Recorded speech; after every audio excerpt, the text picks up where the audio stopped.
We have a ton of new information about Mortal Kombat 1 revealed during and after San Diego Comic-Con, including new main roster fighters, new cameo fighters, new story information, a tease for the game's, quote, expansive single-player content, and more. So let's waste no time and get into all the latest information about Mortal Kombat 1. As always, hit the link in the description or in the pinned comment to join my Mortal Kombat 1 Premium Edition giveaway if you haven't already done so. Information about that is provided in the links.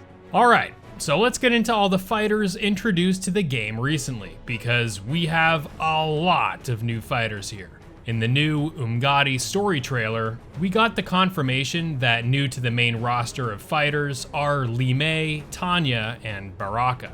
Of what was shown here at San Diego Comic-Con was almost exclusively surrounding the Umgadi warriors, both in footage officially revealed by NetherRealm Studios to the public and some footage behind closed doors, of which we will get into later. This trailer really shows off much of the 3D era of the series, as Li Mei returns from her first appearance in Mortal Kombat Deadly Alliance, and Tanya from Mortal Kombat 4.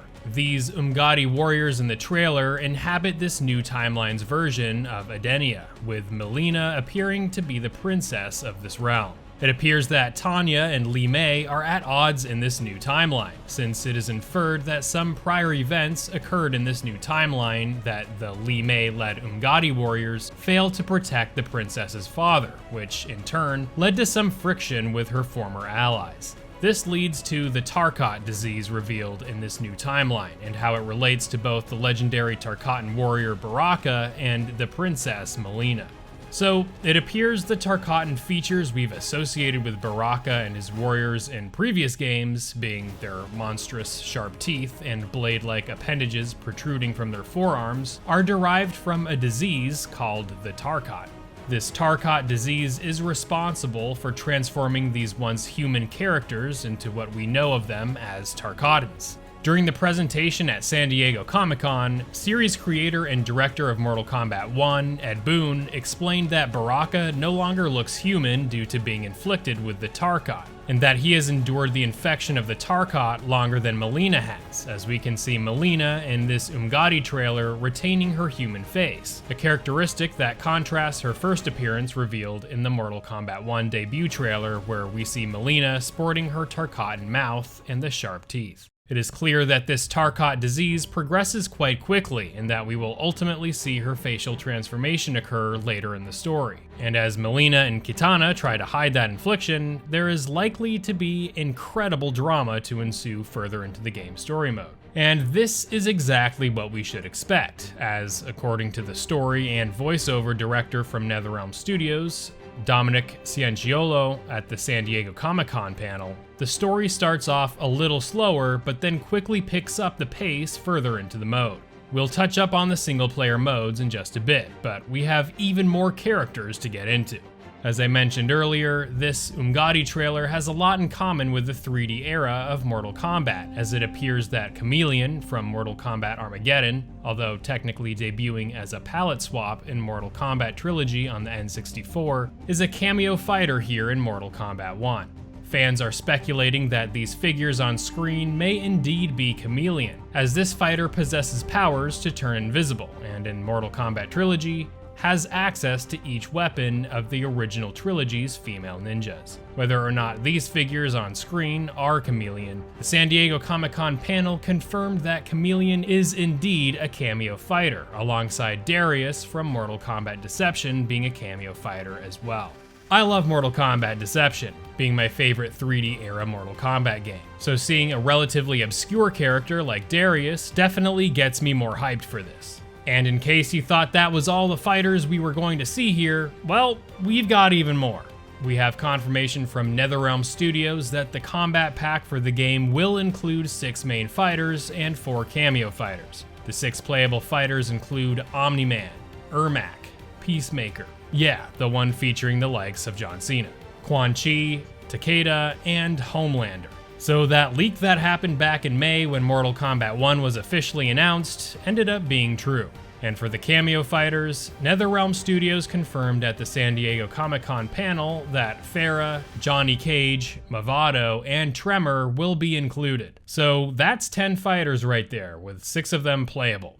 Yeah, I'm definitely going to be picking this combat pack up, but I want to know from you in the comments if you are interested in this combat pack as well. Honestly, I'm more interested in the core Mortal Kombat characters like Ermac and Quan Chi in there, but these other characters will be fun to see in a Mortal Kombat game.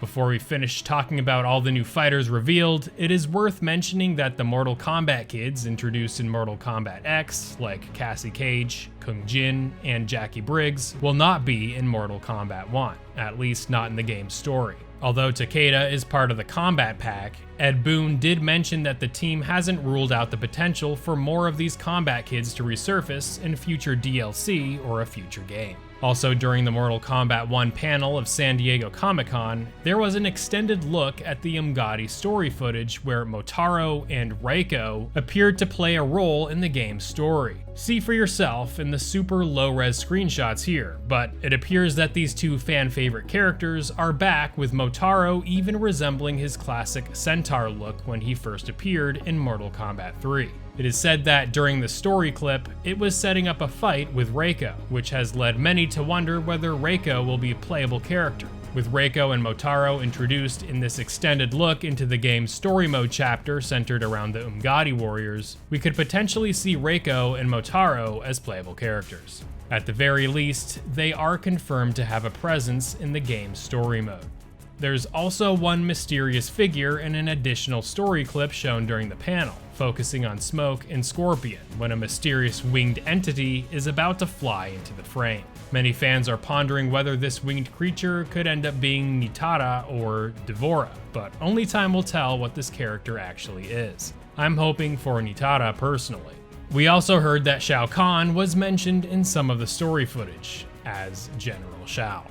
Okay, holy crap, that was a lot surrounding the characters and all the new story elements being revealed thus far. So let's get away from that and get into that, quote, expansive single-player content that was teased by Ed Boon at the Mortal Kombat 1 panel at San Diego Comic-Con. According to prominent MK player and content creator Caboose, he attended the Mortal Kombat 1 panel and reported on his Twitter that while Mortal Kombat 1's story appears in story mode, that there is a, quote, very expansive additional single-player experience that they weren't showing at the presentation. Caboose continues with, quote, Ed says they're very excited and they are leaning heavily into the single-player experience for those who get sick of getting their butt kicked online.